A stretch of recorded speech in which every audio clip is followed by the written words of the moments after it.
एक गुरु ने अपने छात्र को बुलाया और कहा कि वह धनुष चलाने के अभ्यास के दौरान उसे देखने के लिए साथ आए। छात्र ने पहले ही अपने गुरु को कम से कम 100 बार धनुष से वार करते हुए देखा था, लेकिन फिर भी उसने आज्ञाकारी रूप से उसका अनुसरण किया।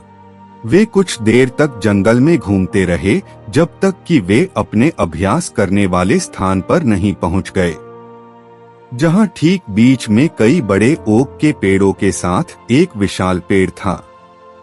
वहां मास्टर हमेशा की तरह अपने साथ लाए सामान को खोलने के लिए आगे बढ़ा।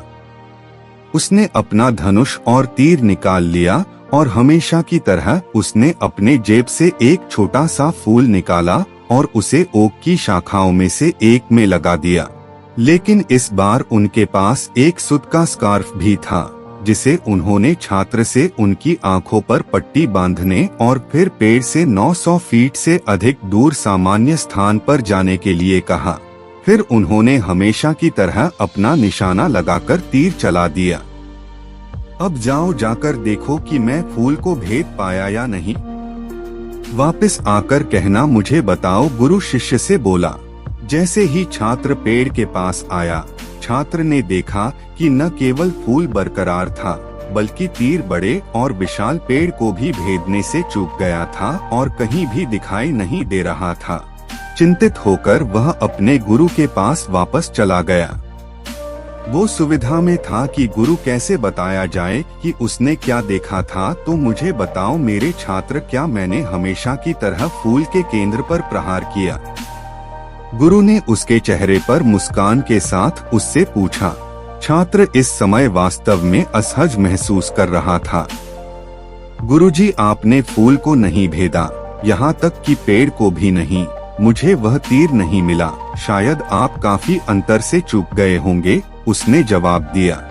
चूंकि वह कभी भी अपने गुरु से झूठ नहीं बोलता था। ये सब सुनने बाद भी गुरु के चेहरे की अभिव्यक्ति थोड़ी सी भी नहीं बदली थी और वो अभी भी शांति से मुस्कुरा रहे थे। लेकिन गुरुजी, मेरी समझ में नहीं आया, उस छात्र ने कहा। मुझे लगा कि आप मुझे यह सिखाना चाहते हैं कि एकाग्रता और विचार की शक्ति से तीर अपने लक्ष्य को कैसे भेद लेगा। बस यही बात तो मैं सीखना चाहता था मेरे प्रिय छात्र, गुरु ने उत्तर दिया। गुरु ने आगे कहा, आप कभी भी ऐसे लक्ष्य को नहीं भेद सकते जिसे आप देख नहीं सकते। आप जीवन में देखते हैं।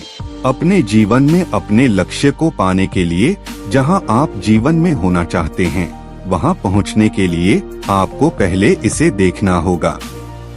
आपको अपना लक्ष्य देखना होगा। आपको अपना लक्ष्य देखना होगा, अन्यथा दुनिया की सारी एकाग्रता और विचार की शक्ति आपको अपने लक्ष्य तक नहीं पहुंचा सकती। इसलिए अपनी आंखें खोलें और देखें कि आप जीवन में कहां जाना चाहते हैं। अगर आपको जरा भी ये कहानी पसंद आई हो तो नीचे कमेंट करें और चैनल को सब्सक्राइब करें। अपने दोस्तों के शेयर करना ना भूलें।